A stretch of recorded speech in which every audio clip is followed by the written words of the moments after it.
Hi folks, Toad here with Visordown.com and welcome to the UK press launch of the new Yamaha Tricity 300. I've got another thing to thank COVID-19 for, because this should have been taking place in Saint-Tropez, but instead we are at the sunny Costa del Harborough in Leicestershire for the launch of this bike. So this is the UK press riding launch. Nobody else in the UK has ridden this thing before us. So what is the Tricity 300? As the name suggests, it is very closely related to the Tricity 125 three-wheeled leaning multi-wheel scooter thing that Yamaha brought out a few years ago. The Tricity 125 was a bit of a sales hit for Yamaha. They sold 17,500 of them, the little dinky 125s, between 2015 and today. What's been happening though, the 125 market has been in a sort of steady decline for the last few years, and the mid-range sort of scooter market, not the full-size maxi, but the slightly larger sort of 250 to 350 range, has been growing. So Yamaha wanted a slice of that sizable pie. So they brought out this bike, which is, as the name suggests, a bigger 300cc version with the same front end steering mechanism as the Tricity and the Niken. Just to start with, high level stuff really, this is 7,547 quid. They are in dealers this week and you can pick them up on a PCP deal for around about 88 quid. We're not 100% sure, sorry, when I get my words out, of what the insurance grouping for it is, but it's likely not to be that much more than a standard sort of maxi scooter or scooter of the same equivalent size. First things first, the questions everybody asks, yes, it can be ridden on a car license. If you've got a full bike license, you can ride it on that, although we don't think that it's A2 compatible. And the other question that everybody asks, no, it's not made for people who can't use their legs. And if you do leave this thing to its own devices, it will fall over. So now we've got all of that out of the way. Let's just have a quick chat about the engine of the bike. So it's a 300cc single cylinder, and it is Yamaha's, what they call it, blue core engine, which means it's super frugal. It's got 28 bhp, which is actually quite pokey, although the CVT transmission does kind of take a lot of the fun out of acceleration, because you don't get the engine revs racing up to the red line like you do on a normal bike. That said, it's got the power and the torque that means you can get away from the lights quicker than anything else, and once you get up to speed, it will breeze its way up to about 88 miles an hour. Eventually. At that speed though, it's really nicely refined. The engine doesn't vibrate, it's really comfortable to ride, there's no vibes coming through from there. And economy on the launch that we've done today, where I've admittedly been riding like a bit of a dick because of that front end, I'll come on to that in a minute, I've managed about 80 mpg, which is pretty good. To sum up the engine, it's got enough power to get you into and out of trouble with ease, I think is the way that I'd say it.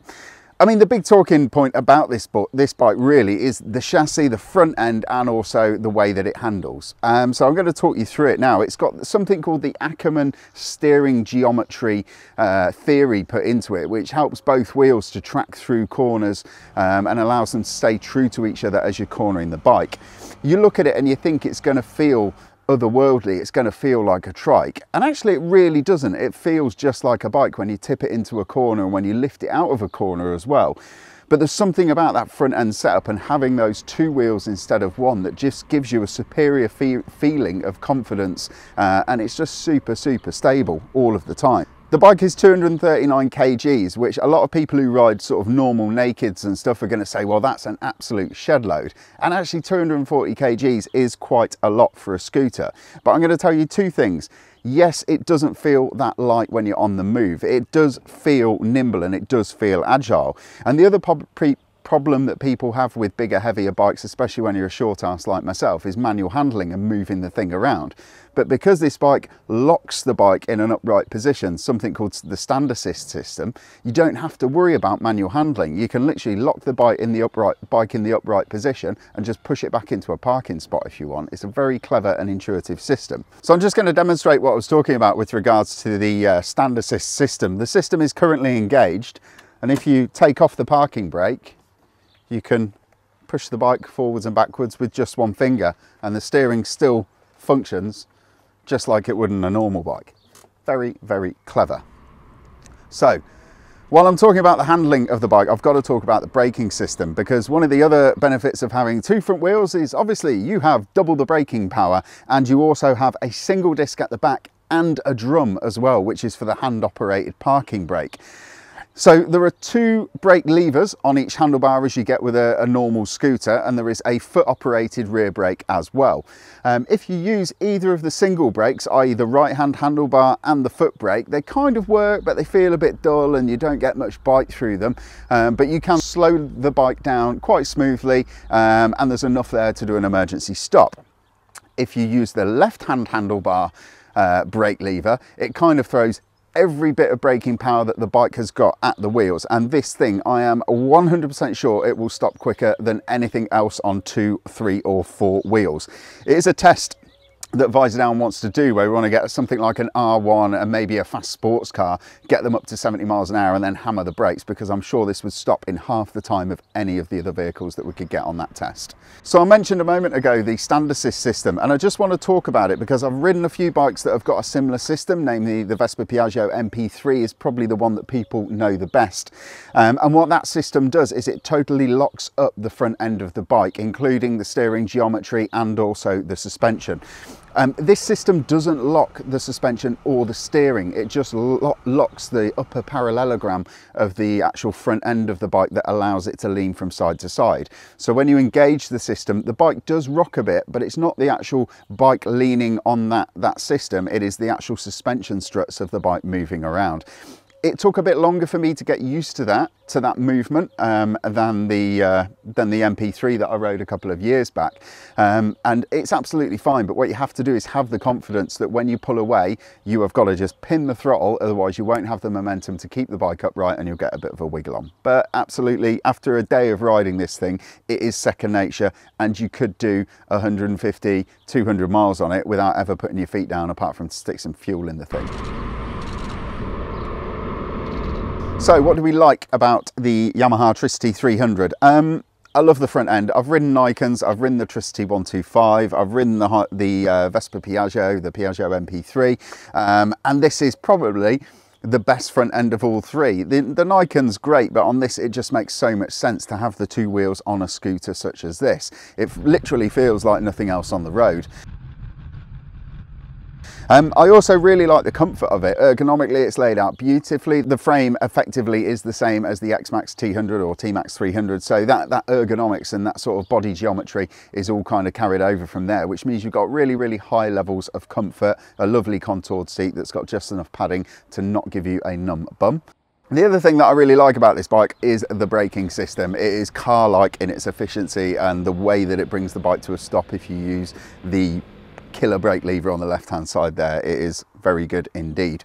What don't we like about the Tricity 300? Do you know what? And I was riding it today, and it would be nice to have some sort of cubby hole or some, not like a cup holder, but somewhere to put your phone or a little lockable glove box down here. That would be pretty cool, and there isn't. I know there's that mechanism that holds the front end together and makes the whole bike work, which is taking up quite a lot of space, which probably means they can't do that sort of thing. But yeah, it would be nice to have something there. The other thing that I don't like, and this isn't really that I don't like the colours of this bike, I do, but I know that there are members of the public out there that are going to think that they're a little bit dour and they're a little bit restrained. There is no, you know, the textbook Yamaha blue, which would be nice to see one with a bit more of a splash of colour on it, I suppose.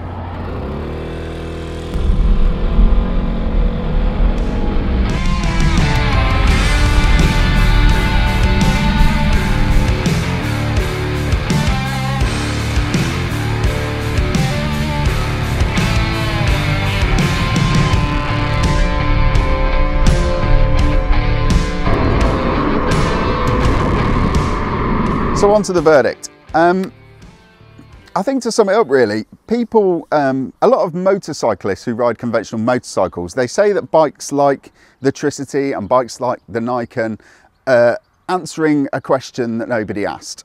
But I look at it more as they're more some of the best answers are for questions that were never thought of, and this is a really good example of it. If Yamaha hadn't have done this and hadn't have done this innovative front end system and gone a completely different way from Piaggio or Peugeot with their Metropolis, or even Gilera with their Fuccio, whatever it was called, that was out a few years ago, we wouldn't have a system that works as well as this. And in my mind, it is the best 3-wheeled system out there for a leaning multi-wheel motorcycle. And today I've taken the piss on this bike on the road more than I have on probably any other motorcycle. And it didn't really matter whether or not the roads I was riding on were perfectly crisp, dry, warm tarmac, absolutely covered in rain, just greasy, or even the most potholed, awful, terrible roads that you've ever ridden in your life, also known as Corby. It just gives you a really, really stable front end. You've got so much confidence in that front end, and this shouldn't be really a bike that you get in a corner and you come out of a fast corner with a massive grin on your face. But I did. And actually every time we got back to base and we had a cup of coffee, I had a massive grin on my face, and I've never had that before from riding a scooter. This is probably my favourite scooter on the market today. And the worst thing about it is that normal bikers will be too snobby to actually give the thing a go. It will just be car drivers that are looking to get onto a scooter that enjoy it. And for me, that's a real shame.